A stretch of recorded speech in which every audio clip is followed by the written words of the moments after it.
శ్రీలంక పర్యటనలో భాగంగా 2 టెస్టుల సిరీస్లో తొలి సమరానికి టీమిండియా సర్వసన్నద్ధమైంది. శనివారం నుంచి గాలే వేదికగా ప్రారంభం కానున్న తొలి టెస్టులో భారత జట్టు 3 స్పిన్నర్లతో బరిలోకి దిగేందుకు వ్యూహరచన చేస్తోంది. సాంప్రదాయకంగా స్పిన్కు స్వర్గధామంగా నిలిచే గాలే పిచ్ను captain Shubman Gill, head coach Gautam Gambhir, bowling coach Morne Morkel సునిశితంగా పరిశీలించారు.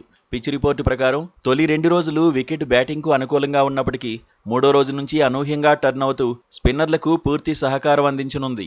బౌలింగ్ విభాగంలో 3 స్పిన్నర్ల కాంబినేషన్ మ్యాచ్పై పూర్తి పట్టు సాధించేందుకు ఉపకరిస్తుందని మోర్నీ మోర్కెల్ స్పష్టం చేశారు.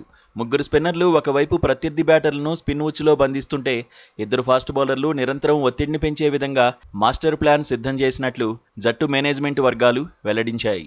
భారత జట్టు తుది ఎంపికపై మేనేజ్మెంట్ తీవ్ర కసరత్తు చేస్తోంది. స్పిన్ విభాగంలో అనుభవజ్ఞులైన senior allrounder Ravindra Jadeja, Chinaman spinner Kuldeep Yadav స్థానాలు దాదాపు ఖరారైనప్పటికీ మూడో స్పిన్నర్ స్థానం కోసం యువ స్పిన్నర్లు మానవ్ సుతార్, సరాంశు జైన్ మధ్య తీవ్రమైన పోటీ నెలకొంది.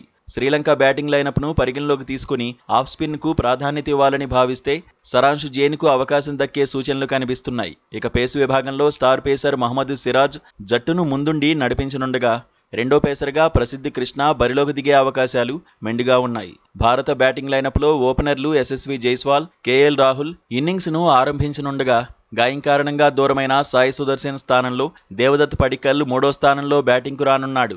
కెప్టెన్ శుభ్మన్ గిల్ 4వ స్థానంలో, wicket keeper batter Rishabh Pant 5వ స్థానంలో కీలక బాధ్యతలు నిర్వర్తించనున్నారు.